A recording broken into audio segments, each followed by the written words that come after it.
I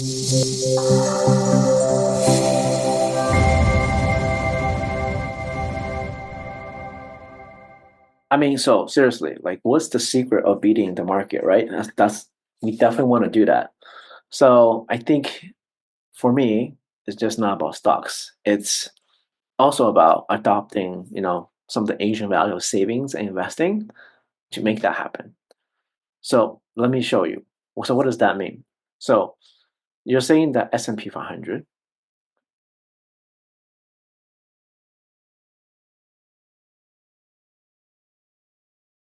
So for example, like growing up, right? So I saw my family like practice very frugal stuff. In fact, I'm super frugal and also practice a bit more long-term thinking if possible.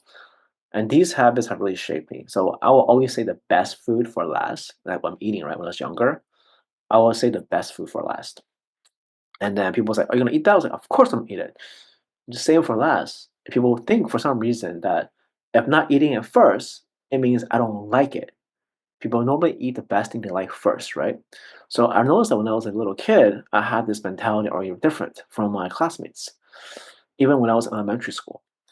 So we could uncover the philosophy behind the Asian saving habits. I think, except especially East Asian, I don't. One country, I'm having doubts. I will talk about it later, but for now, the Asian saving habits and how to apply those to investing. So my personal journey and the mistakes I made along the way. So first of all, the Asian saving philosophy, right? So like in many Asian cultures, like frugality is a virtue. So I'm sure you've seen some jokes with stand-up comedians saying that, hey, how people brag, how Asian brag about it is like, here's how much I spend. And you want to be as low as possible to show how good you are getting a good deal. So from that perspective, um, additionally, that savings is important. So one time I read a passage saying that, hey, this country, the savings rate is 50%. And I'm like, if they can do 50%, I can do 50%. So I made it my goal now to always save 50% of my after tax value. Always, no matter what. So in that sense, that makes sense because what that really means is for every 1 year I work, I basically, you know, can live 1 year, which is pretty awesome. So that means I don't have to work half as much. So if I were to die by 100, 50 years, when I'm 50, I can probably be done for the most part if I just save 50% for the most part without even, spending much. So that's pretty good. Yeah, and then so if you look at the different charts, right, the savings rate across different things, look at US, it's pretty low. It's usually in the single digits. Then look at, say, China, right? It's pretty high. If you look at it, it's in the, I don't know, like in 30th percentile for the most part. Now, if you want to look at, say, Korea itself as well, it's also pretty high. So from Korea perspective, you can see that, hey, it's also in the double digits, right? And there's one country I would not talk about because something is wrong with that country recently. Like the savings rate, they're marrying the US for some reason. Something's going terribly wrong. So we're not going to learn from this country, mainly Japan. But for the most part, I think. But anyways, so we'll ignore them for now. But mainly let's focus on the Asian, the Chinese and the Korean savings habit. They're all in the like 30 percentile or more.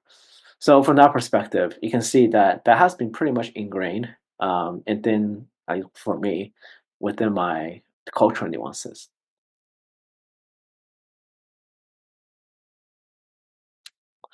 So additionally, the second part, so when it comes to investing, right? So a lot of investing is focusing on patience, discipline, and a focus on long-term growth.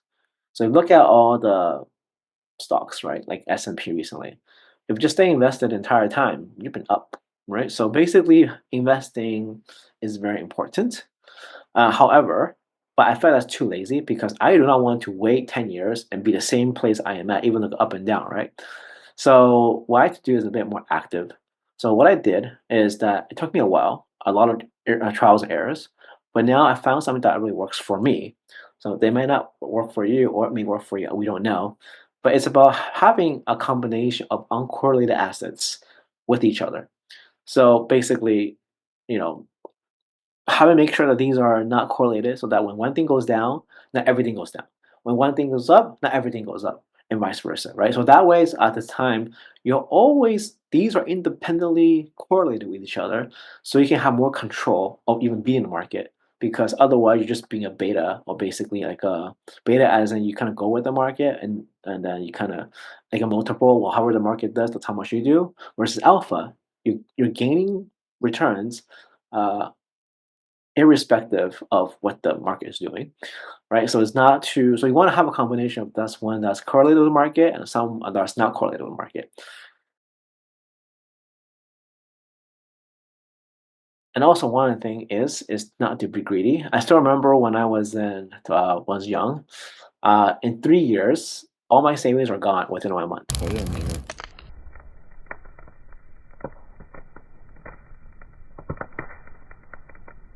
because I got too greedy. So you know what happened? I got into option trading.